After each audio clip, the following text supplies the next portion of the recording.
बिस्मिल्लाहिर्रहमानिर्रहीम अस्सलाम वालेकुम हेलो एवरीवन। उम्मीद करता हूँ आप सब खैरियत से होंगे। आज जो हमारा टॉपिक है that is from criminology. 14th lecture हैं, 13th लेक्चर ऑलरेडी मैं डिलीवर कर चुका हूँ। अगर आप लोगों ने वो वॉच नहीं किया तो उसको भी ज़रूर देख लीजिएगा, क्योंकि ये जो टॉपिक्स है आपके CSS और PMS से रिलेटेड है। क्रिमिनोलॉजी एज़ यू नो आपके CSS और PMS में एज एन ऑप्शनल सब्जेक्ट है। तो अगर आपने इस सब्जेक्ट को रखना है तो इसको ज़रूर, इसके वीडियोस, ये जो मैं वीडियोस बना रहा हूँ इसको ज़रूर देख लीजिएगा, क्योंकि मैं FPSC का जो कोर्स कंटेंट है उसी को फॉलो कर रहा हूँ। सो टेक्निक्स ऑफ इन्वेस्टिगेशन आज का टॉपिक है, जिसमें हम गैदरिंग इन्फॉर्मेशन फ्रॉम पर्सन्स, यानी जब कोई क्राइम होता है तो कैसे इन्फॉर्मेशन जो है गैदर की जाती है। ठीक है। दूसरा पॉइंट है इंटरव्यूइंग एंड इंटरोगेशन टेक्निक्स। अब ये दोनों वर्ड्स में फ़र्क है। इंटरव्यू का क्या मतलब है, इंटरोगेट या इंटरोगेशन का क्या मतलब है। ठीक है। कोई क्राइम हो तो उससे क्या इंटरव्यू लेनी चाहिए या उसको इंटरोगेट करना चाहिए, किस बेस पे करना चाहिए, सारी आज इस वीडियो में हम देखेंगे। फिर एक और कंसेप्ट आता है रेड एंड पीस। ठीक है। ये दोनों कंसेप्ट भी बहुत इंपॉर्टेंट है, इसका मैं आपको आगे बताऊंगा कि इस दोनों का क्या मतलब है। And criminal investigation analysis last point है। सो इट मीन्स आज की वीडियो में हम 4 टॉपिक्स कवर करने वाले हैं। So let's get started. As you know कि जो आपका कोर्स है क्रिमिनोलॉजी, इसके 4 पार्ट्स हैं। 2 पार्ट्स ऑलरेडी मैं बता चुका हूँ, डिलीवर कर चुका हूँ। आज सेक्शन 3 है, जो पिछली वीडियो तो वो हमने बनाई थी क्रिमिनल इन्वेस्टिगेशन पे। आज की जो वीडियो वो है टेक्निक्स ऑफ इन्वेस्टिगेशन, जिसमें हम ये सारे पॉइंट्स कवर करेंगे। और फिर कल की वीडियो जो है legal and ethical guidelines for investigators, और फिर उसके बाद international policing and criminal justice monitoring organisations. Gathering information from persons, कैसे इन्फॉर्मेशन की गैदर की जाती है। देखो 2 तरह से की जाती है, इंटरव्यू और क्या कहते हैं इंटरोगेशन के थ्रू। अब इंटरव्यू क्या है, interview is a method of collects of facts which is non accusatory and directed to any person who possesses information related to a space. देखो इंटरव्यू हर किसी से ली जा सकती है, हर कोई जो है इंटरव्यू दे सकता है। कोई भी अगर पुलिस वाला है तो वो किसी को भी पकड़ के उससे इंटरव्यू ले सकता है। ठीक है। वो नॉन एक्यूजेटरी होता है, मतलब उस पर कोई इल्ज़ाम नहीं होता, वो कोई सस्पेक्टेड बंदा नहीं होता कि यार ये जो है सस्पेक्टेड है, इससे मैंने इंटरव्यू लेना है। नो, इंटरव्यू मीन सपोज़ कोई क्राइम हुआ है तो पुलिस आएगी, पुलिस क्या करेगी, पूछताछ करेगी। पूछताछ से मुराद ये है, एक से पूछेगी भाई ये कब हुआ था, आपने कुछ देखा या नहीं देखा। ठीक है। तो ये सारी चीज़ें फिर इंटरव्यू में आ जाती है।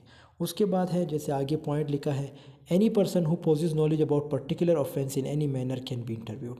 देखो वही बात अभी जो मैंने बताई कि कोई क्राइम होता है तो सपोज़ पुलिस आती है तो वो क्या करती है, वो जो है कोई भी बंदा जो वहाँ पे मौजूद होगा उससे उस क्राइम के बारे में पूछेगा, उस ऑफेंस के बारे में पूछेगा कि भाई यहाँ पे हुआ क्या था, आप यहाँ पे थे नहीं थे, कब हुआ, कैसे हुआ, कितने लोग थे, कितने उनके पास क्या था, कौन सा असलहा यूज़ कर रहे थे। तो ये सारी चीज़ें जो है एक इंटरव्यू के बेस पे होती है। फिर उसके बाद है interrogation. Interrogation on the other hand is directed at the suspect, यहाँ पे वर्ड सस्पेक्ट पे आप गौर करें। ठीक है। With the objective of establishing his guilt. Interrogation सिर्फ उसी बंदे से की जाती है जिस पे शक हो कि यार ये बंदा जो है मुजरिम हो सकता है। ठीक है। इंटरव्यू हर किसी से की जा सकती है, लेकिन इंटरोगेशन स्पेसिफिक, जो कुछ ऐसे लोग होंगे जिन पे शक हो। सपोज़ गांव में कोई चोरी होती है तो एक बंदा फेमस होता है कि भाई ये चोरी जो है इस बंदे ने की है, तो जाके पुलिस क्या करेगी, अब पूरे गांव से तो इंटरव्यू नहीं लेगी या इंटरोगेशन नहीं करेगी, पुलिस डायरेक्ट उस बंदे के पास जाएगी क्योंकि वो गांव में फेमस है उस चीज़ से रिलेटेड। ठीक है। तो ये जो है इंटरोगेशन में आता है। अब कुछ और इसके फ़र्क देखते हैं कि डिफरेंसेस क्या है। सबसे पहला पॉइंट है नॉन एक्यूजेटरी। नॉन एक्यूजेटरी का कंसेप्ट मैंने आपको ऑलरेडी बता दिया है, जिसमें जैसे person being interview not to be accused, मतलब उस पर इल्ज़ाम नहीं लगाया जा रहा। ठीक है। उसके बाद है लेस फॉर्मल होता है, जनरली लेस फॉर्मल होता है इंटरव्यू। उसके बाद generally interviewers has no incentive to withhold the information. ठीक है। उसके बाद है सब्जेक्ट क्या है, any related possessing information which may be relevant in the case. कोई भी बंदा जिसके पास इंफॉर्मेशन हो जो पुलिस को केस में हेल्प देगी, उससे इंटरव्यू ली जा सकती है।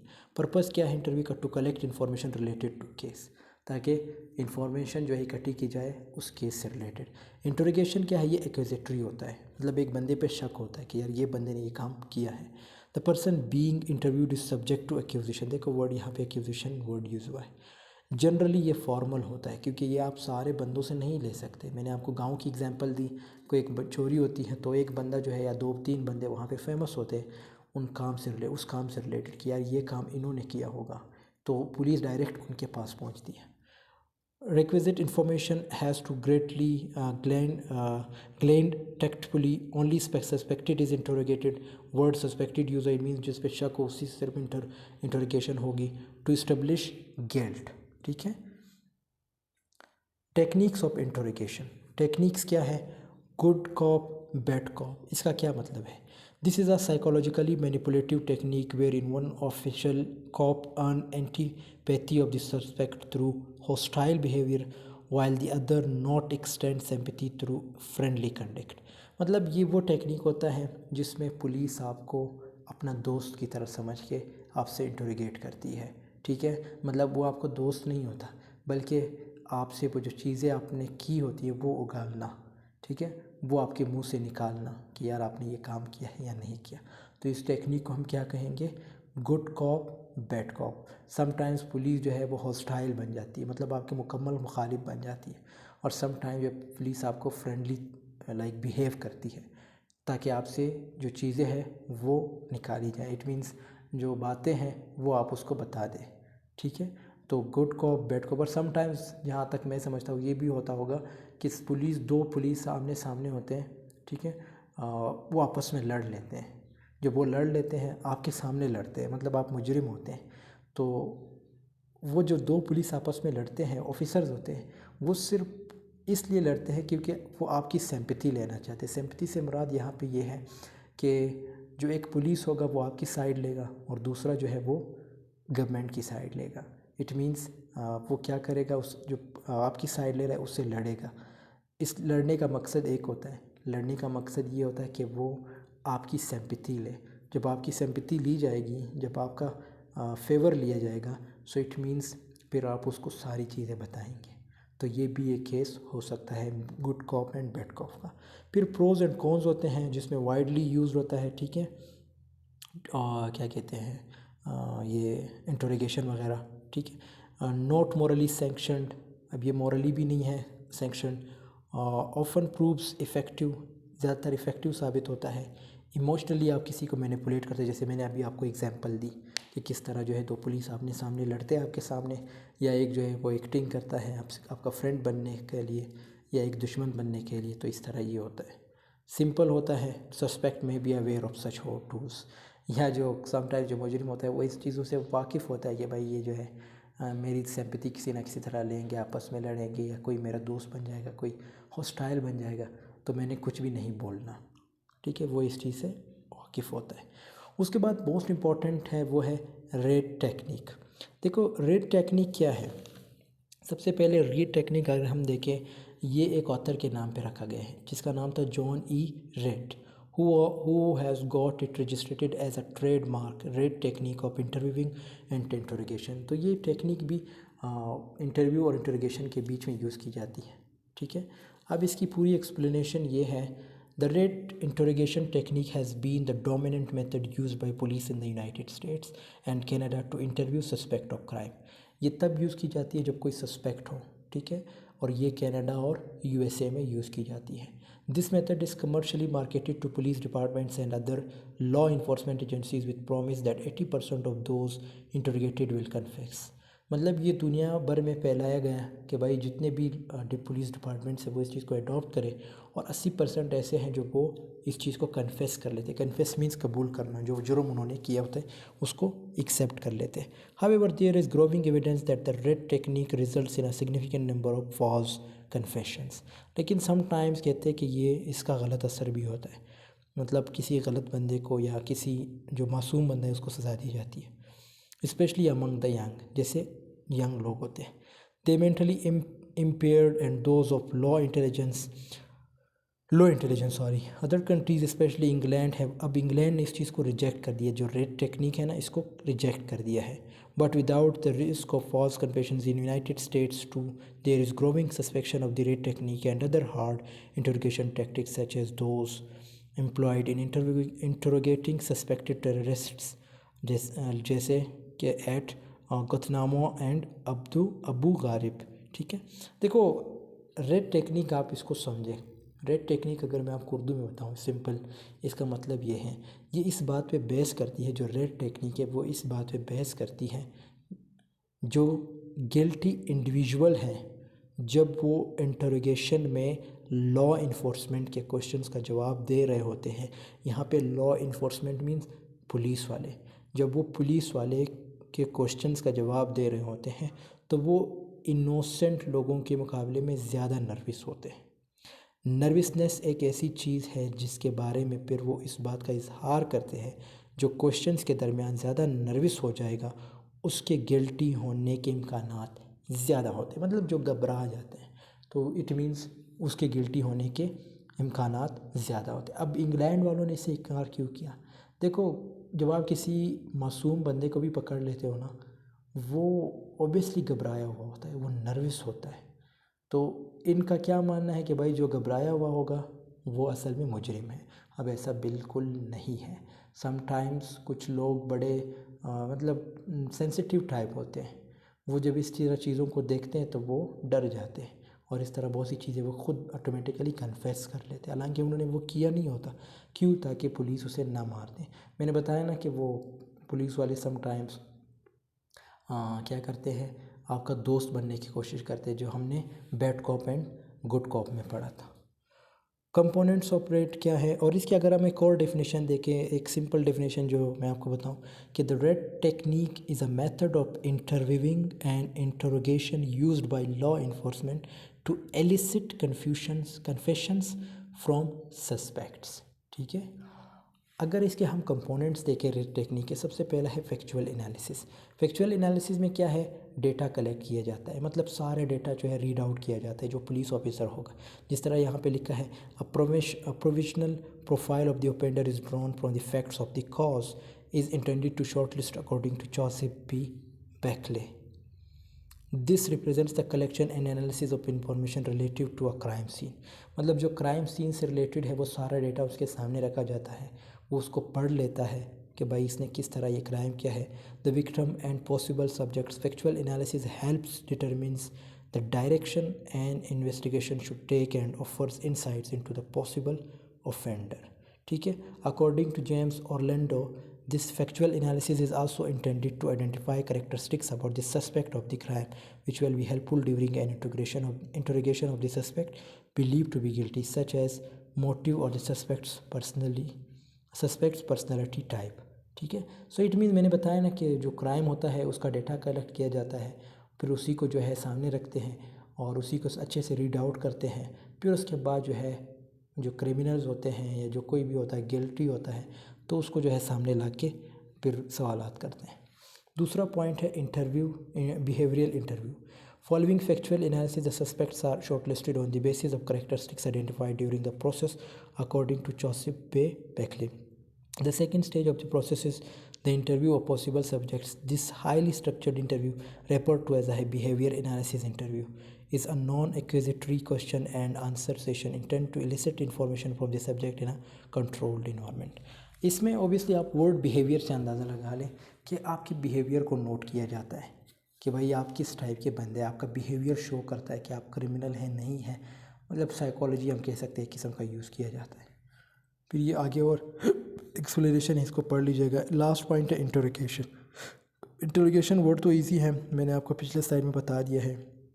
जो एक्यूजेटरी होगा, जिस पे इल्ज़ाम होगा और जिस पे इल्ज़ाम साबित हो गया होगा, फिर उससे जो है इंटरव्यूज़ नहीं, इंटरोगेशन होती है।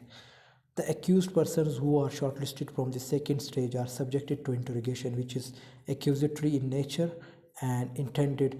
कहते हैं कि जब सेकंड पॉइंट जो हमने पढ़ा था बिहेवियर का, उसमें जो है लाइक छानबीन की जाती है। छानबीन से मुराद ये है कुछ लोगों को निकाला जाता है। निकालने से मुराद यहाँ पे ये है कि उनको सस्पेक्ट रखा जाता है कि भाई तुमने ये क्राइम किया है। फिर जो जिनको सस्पेक्ट रखा जाता है जब वो साइड पे होते हैं फिर एक एक से जो है इंटरोगेशन होती है, ठीक है। In nature and attended to at procuring confession according to James Orlando there are 9 steps of interrogation। और ये 9 स्टेप्स है, बहुत ही ईजी लैंग्वेज में लिखे हैं, इसको आप लोग देख लीजिएगा। इंटरोगेशन वर्ड का आपको समझ आ गई है तो ये पॉइंट्स भी आपको समझ आए, जैसे द पॉजिटिव कन्फ्रंटेशन है, थीम डेवलपमेंट है, ठीक है, हैंडलिंग डिनाइल्स है, ओवरकमिंग ऑब्जेक्शंस है, procurement and retention of suspensions suspects attention, handling the suspects passive mood, presenting an alternative question, having the suspect orally relative various details of the offense, ठीक है। और last point है converting. अब इसके pros और cons क्या है। Widely used जो रेड टेक्निक है उसको वाइडली यूज़ किया जाता है मतलब पूरी दुनिया में, लेकिन ये मोरली सैंक्शनड है, not morally sanctioned. Open proves effective, ज़्यादातर कहते हैं इफ़ेक्टिव साबित होते हैं, लेकिन ये इमोशनली आप किसी को मैनिपुलेट करते हैं, ठीक है। मेथडोलॉजिकल है, सस्पेक्ट में be aware of such tools, शायद उसको पहले से पता कि भाई मेरे साथ ये होगा। Reid corporation claims its success rate to be hovering around 80% using this method, ठीक है। कहते हैं कि ये कहते हैं 80% जो है वो इसको यूज़ करते हैं, लेकिन जैसे मैंने बताया ना कि इंग्लैंड में अब इसका यूज़ नहीं किया जाता क्योंकि समटाइम जो दूसरे होते हैं उनको सज़ा दी जाती है, जो मासूम लोग होते हैं। अच्छा, उसके बरक्स एक और जो टेक्निक है वो है कौन सी, पीस टेक्निक क्या है। PEACE technique has been developed by in England and Wales during 1990s। ये 1990s में इंग्लैंड और वेल्स में डेवलप हुआ।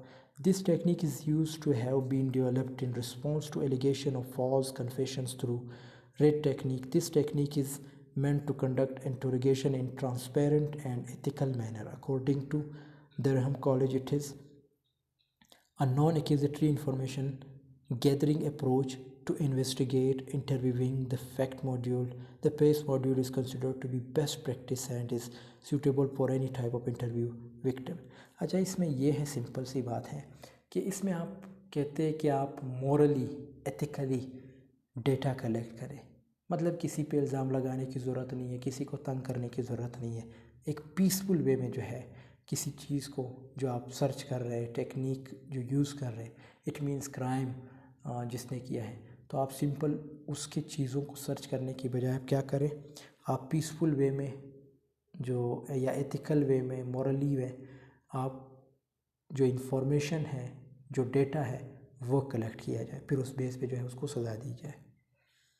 पेस का एक एक्रोनियम है, इसका क्या मतलब है, preparation and planning, engage and explain, account, clarity and challenge, C means closure and E means evaluation. फिर ये कुछ एक्सप्लेनेशन है, इसको पढ़ लीजिएगा, यानी जो पॉइंट्स इसकी एक्सप्लेनेशन है यहाँ तक, ठीक है। फिर इसके भी मेरिट्स और डीमेरिट्स है। सबसे पहला है मोरली सैंक्शन है, let the suspect explain his view, methodological है, useful in conjunction with other techniques. Cons देखे तो not useful in case of shrewd offenders, ठीक है। तो ये कुछ पॉइंट्स है जो आप लोगों के लिए बहुत ईजी है, इसको देख लीजिएगा। अच्छा, लास्ट जो टॉपिक है वो है criminal investigation analysis. Criminal investigation analysis is also known as criminal profiling, is a method used by law enforcement to identify likely suspects and analyze patterns that may predict future offenses and actions. It involves examining the details of a crime to create a psychological, behavioral and देखो word criminal investigation analysis मतलब data वगैरह इकट्ठा करके फिर उसको analyse करना कि उसने पहले भी ये क्राइम किए थे, नहीं किए थे। Psychological, behavioural and demographic profile of the perpetrator, मतलब उसकी एक पूरी प्रोफाइल बनाई जाती है कि वो साइकोलॉजिकली कैसा था, कहाँ रहता था, क्या करता था, जो पास्ट है उसमें कौन से क्राइम किए थे और अभी जो फ्यूचर है उसने उससे कौन सा क्राइम किया है, ठीक है। फिर उसके बाद है this analysis open includes crime scene analysis, assessing the location, method and nature. इसमें वो सारी चीज़ें बताई गई है कि किस तरह जो है एक्सेस होगी, मतलब कौन सी जगह तक, और इट मीन्स जो लोकेशन वगैरह है वो सारी चीज़ें कि कहाँ रहता है। फिर उसके बाद victimology, studying the victims to determine why they were targeted and what this reveals about her the offender. मतलब जिसको टारगेट किया जा रहा है इसमें भी आप उसी को भी टारगेट पढ़ते हैं, ठीक है, कि उसको क्यों टारगेट किया गया, उसका कसूर क्या था। फोरेंसिक एनालिसिस, ये तो इजी है। बिहेवियरल साइंस क्या है? Applying psychological theories to understand the perpetrator's actions and mindset. मतलब जिसने कत्ल किया है, जिसने जुर्म किया है, साइकोलॉजिकल वे में आपने पहचान करनी है कि भाई ये कोई साइको तो नहीं है, क्या वजह है, मतलब वो सारी चीज़ें जो साइकोलॉजी हमें बताती है उस वे में करनी है। Linkage analysis, identifying connections between similar crimes to determine if they were committed by the same individuals, ठीक है। और जैसे पाकिस्तान में कौन कौन सी एजेंसीज़ है जो ये सारी चीज़ें करती हैं, FIA है, CIA है, IB, ISI, ANF, MI, police, NAB. So ये सारी यही चीज़ों को देखती है, मतलब एक प्रोफाइल बनाती है और फिर ये सारी चीज़ें जो यहाँ पे हमने पढ़ी थी उसको देखती है। सो दोस्तों, यहाँ पे हमारी वीडियो की एंडिंग होती है। इंशाल्लाह आपसे मिलता हूँ नेक्स्ट वीडियो में। तब तक के लिए अल्लाह हाफ़िज़, टेक केयर ऑफ़ योरसेल्फ।